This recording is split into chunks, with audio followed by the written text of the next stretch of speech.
Et première chose que lui a dit la fille, c'est: est-ce que vous avez le document du voinicommat qui dit que vous êtes pris pour l'armée pendant 1 an ou que vous êtes réformé? Alors Léna, alors que je lui avais dit avant, elle y croyait pas. Bon là du coup, elle a pas eu d'autre choix que de le croire, et elle était choquée. Et donc on a été au voinicommat pour voir un petit peu ce qu'il en était. Donc on nous a dit, en fait, presque tous mes examens, parce que je suis pas tout jeune non plus, donc j'ai pas A, enfin sauf aux yeux et puis à l'ouïe, mais tout le reste j'ai B1, B2, enfin V, c'est pas B, c'est V1, V2, etc. Mais ça suffit pas. Voilà, c'est la thérapeute, c'est ce qu'elle a dit, ça suffit pas. Tant qu'il n'y a pas un D qui dit non, ça suffit pas. Donc je suis allé hier encore faire je suis retourné hier encore faire l'échographie des jambes, du cœur, etc. Euh, bon, ça m'a pas apporté un D non plus. Bref. Donc en gros, si on a bien compris ce qu'a dit la thérapeute, si j'ai pas une jambe en moins ou un bras en moins ou la moitié de la tête enlevée ou je sais pas, même qu'on soit étranger ou quoi que ce soit, médicalement on est pris pour l'armée.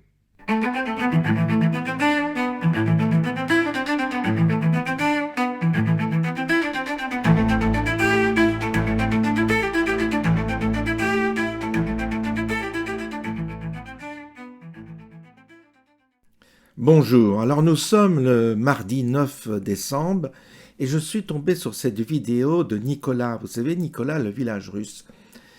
Il a beaucoup d'intérêt, ce Nicolas. Déjà parce que c'est quelqu'un d'extrêmement authentique. Il ment pas, il parle comme ça lui vient. Et il est transparent. Et sa démarche est intéressante parce qu'il a fait un choix quand même très courageux, celui de s'expatrier en Russie. Il n'est pas le seul, mais c'est là qu'on voit que l'expatriation, ça comporte des risques, quels que soient d'ailleurs les pays où l'on envisage de s'établir. Et en l'occurrence, je vous recommande, j'ai mis sa vidéo en description, je vous recommande vraiment d'écouter avec respect son témoignage et de ne pas faire de commentaires méchants comme certains, l'accusant de lâcheté ou je ne sais quoi. C'est facile de dire ça. Le monsieur, Nicolas, il a 57 ans. Il est évident que il est s'engager dans l'armée à cet âge-là, en plus dans l'armée russe, c'est pas très engageant. Et on sait qu'il y a de grandes chances qu'on puisse revenir, si ce n'est mort, au moins blessé ou affecté par ce qu'on va vivre, psychologiquement j'entends. Il y a eu beaucoup de morts quand même en Russie. Il le dit lui-même.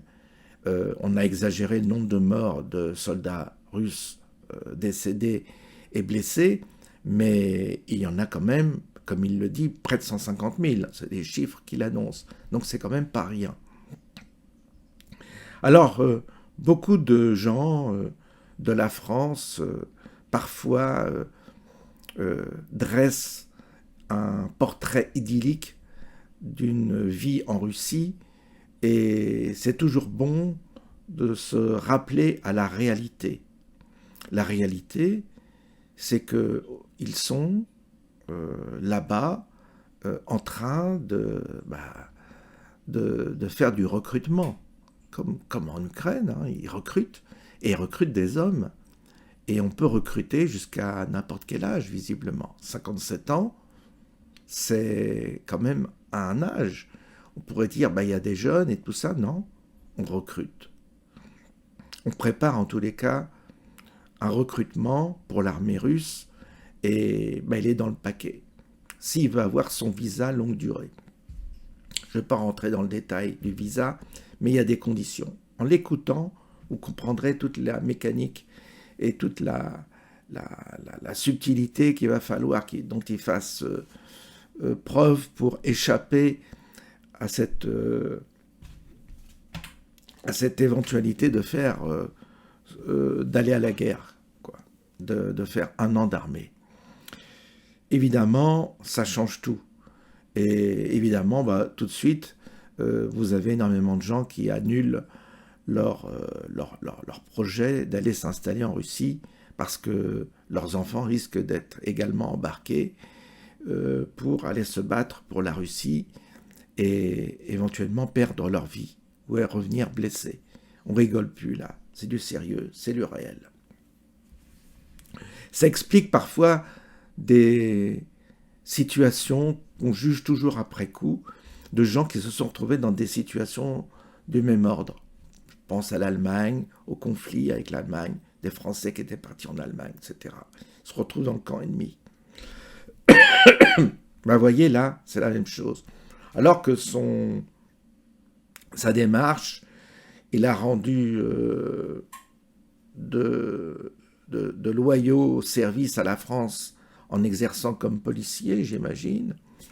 Il a eu peut-être une idylle avec une Russe, et puis il s'est dit, mentalement, idéologiquement, moralement, je me sentirais mieux dans un pays comme la Russie plutôt que la France, avec ses valeurs. Et c'est comme ça que les gens, parfois, font des choix. Et ça s'entend, ça s'entend. Sauf que là, il y a un sujet, c'est celui d'avoir fait le mauvais choix, c'est-à-dire le choix qui vous conduise à la case finale. Et c'est pour ça que dans la vie, il faut faire très attention à nos choix, bien être prudent, parce que je peux vous assurer que quand on vient vous chercher à 57 ans pour aller faire la guerre, c'est pas pareil que quand vous en avez 20 ou 30 ans. Donc c'est un peu panique à bord. Alors vous écouterez. Vous verrez qu'en l'écoutant, la situation est un peu inquiétante quand même. C'est-à-dire que la Russie est en train de recruter des hommes pour la guerre. C'est-à-dire qu'ils préparent peut-être quelque chose. En tous les cas, où ils se préparent. Donc ils ont aussi dans la tête, les Russes, en tous les cas, en procédant à ce recrutement tout azimut, ils ont dans la tête peut-être d'un certain conflit avec l'Europe. On ne sait pas. Parce qu'ils ont des bons renseignements aussi, les Russes. Ils ont des services de renseignement. Le KGB, il existe toujours. Donc ils sont bien informés. Donc c'est un indice aussi, au niveau géopolitique, de la situation qui règne en Russie. C'est-à-dire on a un État qui est en train de recruter des soldats dans la population civile. Et quand on va chercher un type de 57 ans qui est étranger, tu te dis c'est étonnant, quoi. On penserait qu'il y en aurait d'autres il y aurait d'autres qui seraient plus prioritaires. Donc, tu vois, c'est des indices. C'est pour ça qu'il faut suivre son témoignage, il faut l'écouter parce qu'il nous livre des indices du réel, de la réalité. Il est sur place, il est il vit en Russie, dans la Russie profonde, visiblement. Il n'est pas à Moscou à vous faire rêver avec les boutiques et les centres commerciaux. Il est dans la réalité, et la réalité, là, on ne peut pas faire comme si elle n'existait pas. C'est pour ça que ces situations sont parfois dramatiques, parce que vous avez des gens qui, en voulant bien faire, en ayant du courage, en prenant des décisions courageuses, font des choix et parfois se plantent parce que ils n'avaient pas prévu le coup, ils n'avaient pas prévu le truc. Donc, on voit qu'à travers ce témoignage-là, Nicolas, il va s'en sortir, je pense qu'il va trouver le moyen d'échapper à faire son service, mais quand vous lirez les commentaires, vous verrez qu'il les gens sont très sévères, même très désinvoltes, parfois, surtout de la part de personnes qui, eux, ne prennent pas de risques dans leur vie, font ces commentaires dans le confort, et je trouve ça un peu maladroit de la part de ces personnes qui font des commentaires, je dirais, de mauvais aloi. C'est pour ça, si vous allez sur sa chaîne, encouragez-le, dites-lui que, ben voilà, il a fait un choix et que on le soutient dans sa démarche de ne pas s'engager, bien entendu, dans l'armée. Il n'est pas parti en Russie pour se battre non plus pour la Russie, bien que le pays l'accueille, oui, mais il y est allé avec sa compagne qui est russe, et on peut entendre qu'il soit exempté, vu déjà son état de santé, son âge, et qu'il y a peut-être d'autres personnels plus prioritaires pour faire la guerre que ce monsieur de 57 ans, français, qui a déjà fait l'effort de venir s'installer et qui défend un peu justement la position russe. Voilà. Alors, suivons-le. Pardon, j'ai encore un peu. Suivons-le, respectons-le, encourageons-le. Mais pour moi, le fait d'échapper à comment on appelle ça, la conscription, je crois, c'est ça, eh bien, n'est pas du tout de la lâcheté de sa part. Je trouve qu'il a eu déjà beaucoup de courage d'avoir fait ce qu'il a fait, et je comprends parfaitement son souci. Moi, je serais exactement la même chose, hein. Je dirais que, vu mon âge, si on devait me recruter, je ferais tout pour échapper à cet enfer, parce que la guerre, c'est l'enfer. Et il faut comprendre qu'on n'en est plus là à se battre pour des hommes politiques qui, eux, sont toujours bien au chaud, en tous les cas. Hein. Alors, c'est la chair à canon, ça suffit. Vous avez toujours les huiles, les milliardaires qui échappent, les enfants des militaires qui échappent, et ce sont toujours les pauvres types qui servent de chair à canon.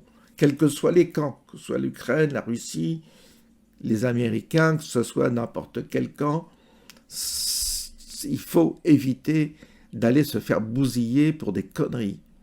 Et ça, il faut soutenir tous ceux, tant pire si vous estimez que c'est un esprit de déserteur, mais on voit bien que les guerres sont des manipulations, des enjeux dont parfois les arbitres sont de cheville.